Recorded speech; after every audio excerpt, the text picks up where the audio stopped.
दरवर्षीप्रमाणे याही वर्षी जिंतूर ते जे आमच्या बंजारा समाजाचं शक्तीस्थान म्हणतो आपण, अशा पोहरागडा असा हा मार्ग, आणि आज 4थं वर्ष आज आम्ही या ठिकाणी आमच्या बंजारा समाजाच्या या ठिकाणी सेवेसाठी तत्पर होतो.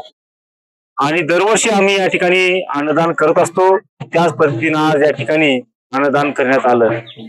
खर तर आमचा बंजारा समाज अतिशय शोषित दुर्लक्षित पीडित असा असलेला आमचा समाज, या समाजाला एका विकासाच्या पर्वात आणलं पाहिजे या उद्देशानं आदरणीय आपले आमदार तानाजीराव मुटकुळे साहेब हे गेल्या 12 वर्षापासून आमच्या समाजाच्या विकासासाठी प्रयत्न करत आहेत.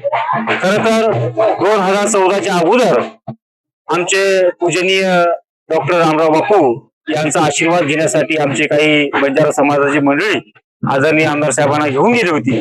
आणि त्यावेळेसच बापूंनी आशीर्वाद दिला की या ठिकाणी तुम्ही आजपासून अनेक वर्षे तुम्ही या विधानसभेचे आमदार म्हणून काम करताल असा आशीर्वाद दिला.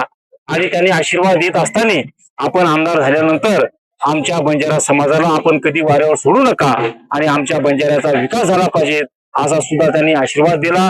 आणि त्या धर्तीवर त्याच आशीर्वादाच्या बळावर गेल्या 12 वर्षापासून आमच्या बंजारा समाजाला एक चांगल्या प्रकारच्या विकासाच्या प्रवाहात आणू, सभागृह असतील, त्याचबरोबर त्या तांड्यावरचे रस्ते असतील, पिण्याच्या पाण्याचा प्रश्न असेल, आमच्या शिक्षणाचा विषय असेल, आमच्या समाजाच्या मुलाबाळांचा, ते मार्गी लावण्याचं काम गेल्या 12 वर्षापासून आम्ही करत आहे.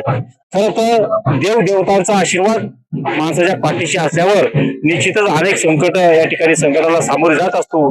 याचं मूर्तिमान उदाहरण म्हणजे या 24च्या विधानसभेच्या निवडणुकीत आदरणीय आमदार साहेब बिमार पडले होते आणि त्यावेळेस आम्ही सुद्धा बाबूसिंग महाराजांचा आशीर्वाद घेण्यासाठी गेलो होतो. आणि त्यावेळेस सुद्धा बाबूसिंग महाराजांनी आम्हाला सांगितलं होतं, आमच्या रामराव बापूंचा आशीर्वाद तर तुम्हाला 14 मध्ये दिलाच होता, पण यावेळेस सुद्धा आमचा आशीर्वाद तुमच्या पाठीशी असणार आहे, साहेबाला काही होणार नाही, साहेबांची तब्येत ठणठणीत होईल आणि मोठ्या प्रमाणात विजय होईल असा सुद्धा आशीर्वाद दिला. म्हणून मला या ठिकाणी मी ईश्वराला आमच्या रामराव बापू सेवालाल महाराज यासाठी मानतो की आमच्या पाठीमागे त्यांनी आशीर्वाद दिला म्हणून अनेक संकटाला आम्ही पार या ठिकाणी करू शकलो.